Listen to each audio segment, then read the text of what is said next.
Hello there and welcome back. Let me just bring you a bit of breaking news that concerns the situation in the Red Sea. The UK MTO say they're receiving reports of an incident southeast of Aden. You'll know that, of course, merchant shipping has been targeted by Houthi rebels in that area for quite some time. There's an international peacekeeping force there to try and deter the Houthis, and the Houthis have been struck by missiles by the UK and US for the past month or so. UK MTO saying there's been another incident of a merchant ship potentially being struck by a missile. We'll get you more detail on that when we get it throughout the afternoon. But staying sort of in the region and, of course, related, discussions on a potential deal for the pause in fighting in Gaza continue today in Egypt and in the United States. Now, a pause is much needed to make sure that aid can get into those millions of people without it. Over the last few days, the United States and Jordan have been carrying out airdrops. Our security analyst, Sean Bell, is here for more on this. Sean, great to have you with us. So, look, they've been doing these airdrops, but why is aid not getting in, and what are the options to make sure it does? Yeah, good afternoon, Kamali. Now, let's be clear, there's no shortage of aid being provided by the international community here at all.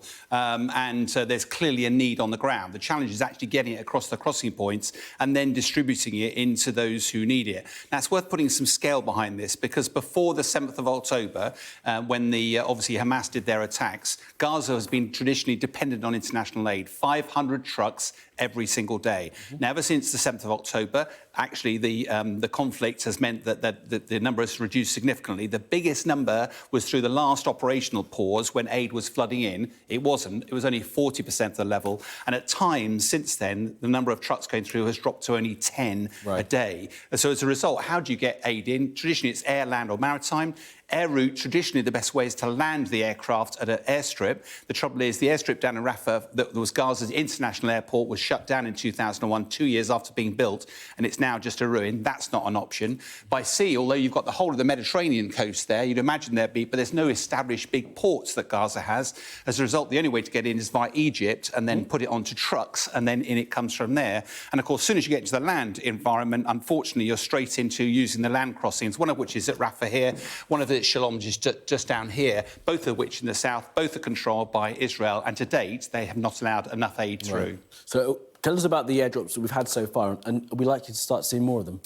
It looks very appealing because visually it's very impressive. The trouble is they're quite dangerous. You find aircraft relatively low and slow over a war zone. That's not very clever.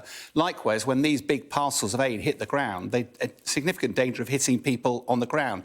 They're also indiscriminate. They end up landing over a large area. So actually, some of the pictures we saw from the other day, they were landing in the sea, and of course people trying to go and get them. That's not ideal either. Part of it is security. When I was in the military and were delivering aid, you put a security environment, get the aid in there, and then you can control how it gets distributed, so it goes to those people who need it.